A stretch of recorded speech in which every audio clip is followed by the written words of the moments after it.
Happy Tuesday. Welcome back from a 3-day weekend. I think we got some fall weather finally coming this week. We've also got a hurricane bearing down. It will hit South Georgia at least. So please make sure you're prepared and watch out for our alerts about the weather. I want to talk about a couple of things today. The first thing I want to talk about is vaccination. You know, it's very important for our children to be vaccinated, not only for their own individual health, but for the health of everyone around them. Vaccination has come under some scrutiny lately. There's been a lot of talk about it. But the truth of the matter is, people have been vaccinated against diseases like smallpox. They called it inoculation way back when, before they actually had a vaccine. But they've been doing this for hundreds of years. George Washington inoculated his troops at Valley Forge against smallpox.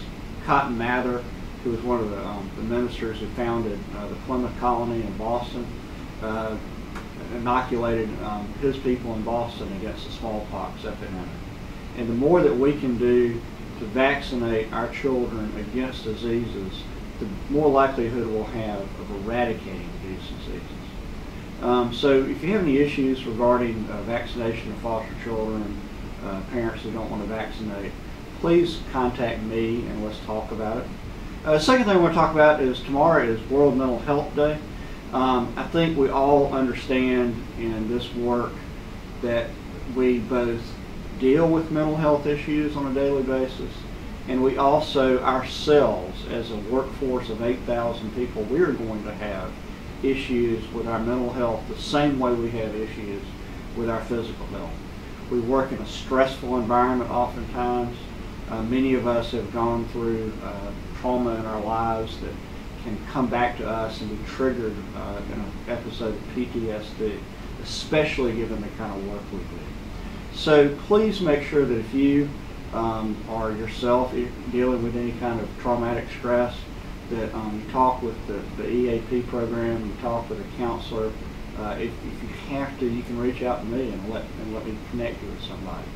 And at the same time, please also remember that we have got to connect our own families to every possible mental health service there is, whether it's a local CSB, whether it's a local private core provider or private provider, whether it's our APEX program, which has mental health in schools, whether it's our Georgia Crisis and Access line, or whether it's any of our other services.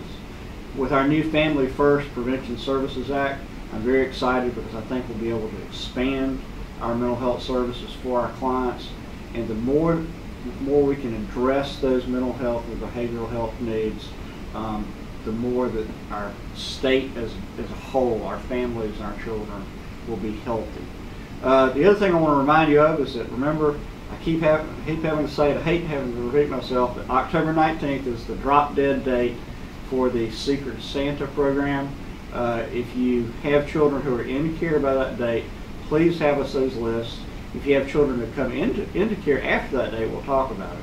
But if for some reason you can't get your list in by the 19th, you'll need to search for local sources of funding for the Secret Santa program.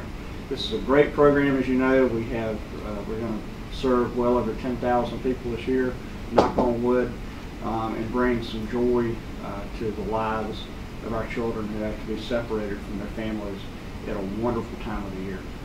Enjoy the week ahead.